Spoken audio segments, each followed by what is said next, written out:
Selamat pagi, salam dahsyat, luar biasa. Kembali bersama Nekotedo 21. Saya Joko Cahyoadi. Pagi kali ini sahabat, saya ingin mengulas kisah seorang Nick Leeson sebagai rogue trader yang meruntuhkan, kalau Anda tahu, Barings Bank. Ini adalah bank dari London yang sangat besar, yang mengalami kerugian terus-menerus tidak membuat Nick Leeson ini belajar dari kesalahan justru menutupi dan memanipulasi menjadi laporan keuntungan hingga Barings Bank mengalami kebangkrutan. Nah, seperti apa kisahnya? Coba akan saya ulas pada kesempatan pagi kali ini. Namun sebelum saya ulas, sahabat trader, tentunya selalu izinkan saya untuk memberi salam, memberi hormat kepada sahabat-sahabat trader, juga sahabat YouTuber di seluruh Nusantara. Semoga pada kesempatan pagi kali ini Anda semua dalam kondisi berbahagia dan luar biasa.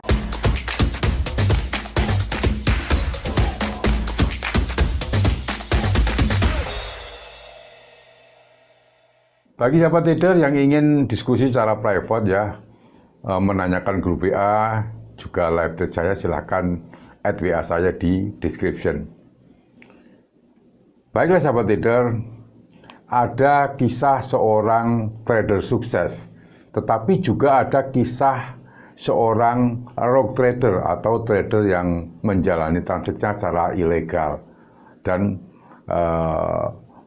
mengakibatkan kebangkrutan bagi kliennya. Nah, Nick Leeson ini adalah mantan trader derivatif, sahabat trader, yang tentunya menjadi terkenal karena membangkrutkan Barings Bank.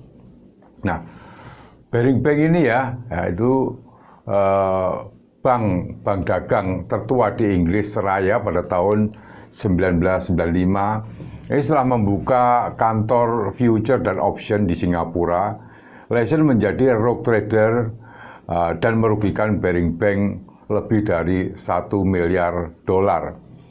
Saat menjabat sebagai kepala cabangnya di Singapura, Singapore Exchange SGX Awal karir Nick Leeson ini pada tahun 1985 Nick Leeson bekerja sebagai juru tulis di Coutts & Co, yaitu bank swasta dan manajer kekayaan yang berkantor pusat di London. Salah satu bank tertua ini merupakan anak perusahaan atau divisi manajemen kekayaan milik National Westminster Group. Pada masa itu pasar saham sedang mengalami peningkatan selama beberapa tahun, dan bank berkembang menjadi instrumen keuangan baru dengan permintaan tenaga kerja yang tentunya sangat tinggi. Setelah 2 tahun di Coutts & Co, Nick Leeson ini pindah ke Morgan Stanley, salah satu bank investasi di Amerika. Nah, bekerja sebagai seorang akuntan di sana. Nah, Leeson mendapatkan banyak pengetahuan baru mengenai pasar derivatif pada tahun 1989. Nah, Nick Leeson ini melamar bekerja di Barings Securities berbekal tentunya pengalamannya mengenai perdagangan di indeks saham, terutama Jepang Saat itu Barings Bank juga baru memulai memperdagangkan kontrak berjangka Jepang.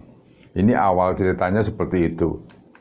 Nah, tak lama setelah bergabung dengan Barings Bank ia diberi peluang, kesempatan untuk mengatasi masalah settlement yang sangat parah di Jakarta. Di waktu yang sama, Barings Securities ini sedang terancam kerugian jutaan dolar dan mengirimkan tim beranggotakan 4 orang waktu itu untuk menyelesaikan masalah tersebut. Saat satu anggota tim tersebut adalah Lisa, ini adalah kekasih Nick Leeson Saat itu Leeson merasa tidak puas dengan pekerjaannya yang hanya memilah sertifikat saham waktu itu. Dan Nick mulai melakukan trading dan kehilangan uang karena tidak melakukan lindung nilai atas kontraknya. Di akun waktu itu tercatat akunnya 8888. Ini mencatat kerugian pertamanya itu sebesar 40.000 pound sterling. Dan dalam 2 bulan kerugian tersebut bertambah menjadi 320.000 pound sterling ya. Ini meningkat terus. Ia berusaha menyembunyikan ya kerugian dengan menulis laporan palsu tentunya ke kantor pusat Baring Securities ya, hari demi hari. Mereka tidak mengetahui tentang account error ya di akun tersebut ya dalam sistem pelaporan internalnya. Jadi orang-orang pusat tidak terlalu paham. Seharusnya ketika kerugian terus meningkat dan membengkak, Nick Nelson melaporkan hal tersut ke SIMEX ya atau SIMEX, tapi dia justru menghapus kata-kata account error dalam laporannya untuk menghindari pengawasan dari SIMEX. Ia berhasil meyakinkan Baring Sekuritas ya untuk mengirim lebih banyak dana ke cabang Singapura, artinya top up, yang diperuntukkan menutupi margin call klien. Namun Baring Sekuritas di London tidak tahu ya bahwa ternyata mereka mentransfer dana ke Singapura digunakan Lesion untuk menutup kerugian pada akun 88888 ya yang mengalami kerugian. Kemudian singkat cerita pada Oktober 1992 Lesion melakukan penjualan option waktu itu dan tidak melakukan lindung nilai atau hedging. Ya, tindakan tersebut membuatnya menghadapi kerugian yang semakin lama semakin besar. Setelah trading selama 6 bulan ya, dia sudah mengalami kerugian sebesar 2 juta pound sterling dan masih terus menyembunyikan kerugiannya ya dengan memberikan laporan palsu ke pusat. Hingga pada akhir tahun 1993 ya, kerugian yang dibuat Nick Leeson ini sudah mencapai sekitar 24 juta pound sterling. Ini semakin lama semakin meningkat. Ya, tidak ada yang tahu ya apa yang dilakukan Leeson ya dalam aktivitas tradingnya. Ini dapat dilihat dari Direktur Baring Bank ya, yang menganggap bahwa bank berjalan dengan baik, apalagi Bank of England ini juga telah memberikan izin secara khusus bagi Baring Bank untuk mengirim lebih dari 25% modal ke luar negeri. Nah, pada tahun 1994, Nick ini terus mengalami kerugian, sahabat trader.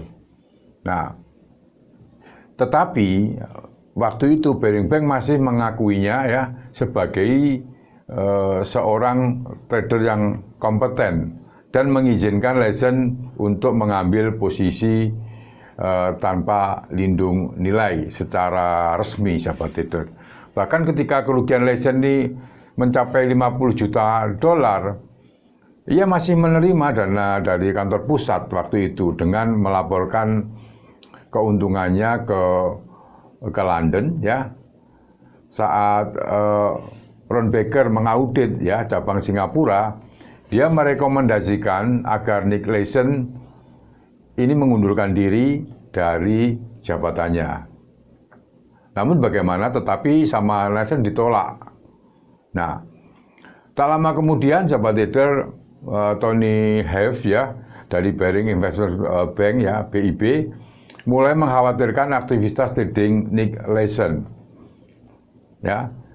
Sayang Tony Have ya ini tidak dapat menemukan bukti apapun ya yang kecurigaannya terhadap Leeson. Pada saat yang sama, Nick Leeson mencoba menipu para tradernya dengan laporan keuntungan palsu dan menjelaskan kepada mereka bahwa dia melakukan strategi arbitrage. Nah, ini cara menipunya seperti itu. Nah, situasi terus memburuk ya, namun Nick Leeson masih terus menjual untuk menyeimbangkan pembukuannya. Nah, pada tanggal 12 Januari 1995, auditor Cooper and Lybrand ya, dan Pang Mui Mui ya, akuntan Singapura mendeteksi kejanggalan dan meminta penjelasan pada Leeson. Leeson mencoba waktu itu mengelabui ya, berbohong dan menyalahkan sistem yang mengganggu temuan dari Pang Mui Mui.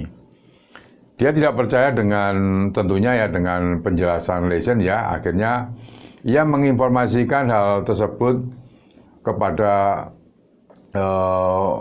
manajer auditnya, si Wit Tiong waktu itu, saat pasar sedang tidak stabil akibat waktu itu gempa bumi ya di Kobe 17 Januari. Nick Leeson masih mencoba melakukan pembelian indeks. Jadi indeks saham Nikkei waktu itu. Itu adalah pertaruhan yang luar biasa ya. Komite Aset dan Liabilitas Bank memberi tahu Nick Leeson agar tidak menaikkan posisinya dan mencoba menguranginya. Tetapi waktu itu sudah terlambat. Baring Sekuritas di London ini semakin khawatir ya dengan aktivitas daripada Nick ya. Jadi menghadapi kerugian besar, Leeson berusaha mengimbangi kerugian tersebut dengan serangkaian perdagangan yang semakin tentunya berisiko. Tanggal audit sudah dekat dan Leeson waktu itu mencoba melakukan pemalsuan pembukuan ya, dengan mencatat tentunya memanipulasi keuntungan. Tony dari BIP mulai curiga kembali dan menanyai Nick Leeson tentang aktivitas ilegal yang dilakukannya. Nah, berakhirnya karir Nick ya.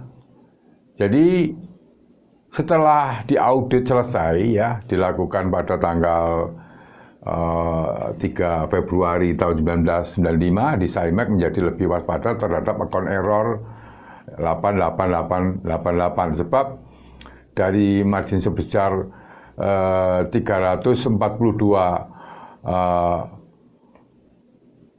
juta pound sterling yang diperlukan untuk account tersebut, Nick Leeson hanya menyetor 242 juta pound sterling kepada SIMEX. Leeson tahu bahwa permainannya sudah berakhir dan dia berencana untuk waktu itu kabur dari sana ya.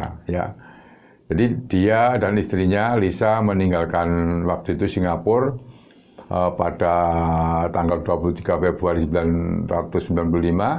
Total kerugian mencapai 827 juta pound sterling atau 1,4 miliar dolar, 2 kali lipat dari modal trading Baring Bank secara keseluruhan. Akhirnya Leeson ini ditangkap di Jerman ya, dan Baring Bank dinyatakan bangkrut pada tanggal 26 Februari 1995. Nah, apa yang kita dapatkan dari cerita di atas, sahabat trader? Artinya apa yang kita bisa ambil hikmahnya dari cerita di atas? Di sini adalah trading ini adalah sangat berisiko tinggi. Jangankan kita yang mempunyai uang yang terbatas, ya, bank yang mempunyai jumlah nilai modalnya yang sangat besar pun bisa bangkrut kalau cara mengelola dengan cara manajemen yang tentunya tidak benar. Seperti halnya dengan Nick Leeson sebagai rogue trader. Rogue trader itu maknanya adalah trader yang nakal. Artinya rogue itu melakukan tindakan ilegal dalam hal trading. Baiklah sahabat trader, hanya itu yang bisa saya sampaikan pada kesempatan pagi kali ini. Mudah-mudahan bisa menjadikan tambahan wacana bagi kita agar kita jauh lebih berhati-hati untuk melakukan trading. Bagi sahabat trader yang belum subscribe, tentunya silahkan subscribe ya. Jangan lupa tekan lonceng bila mana Anda menyukai topik-topik seputar dunia bisnis, investasi, dan perdagangan valuta asing. Terima kasih, selamat pagi, salam dahsyat, luar biasa.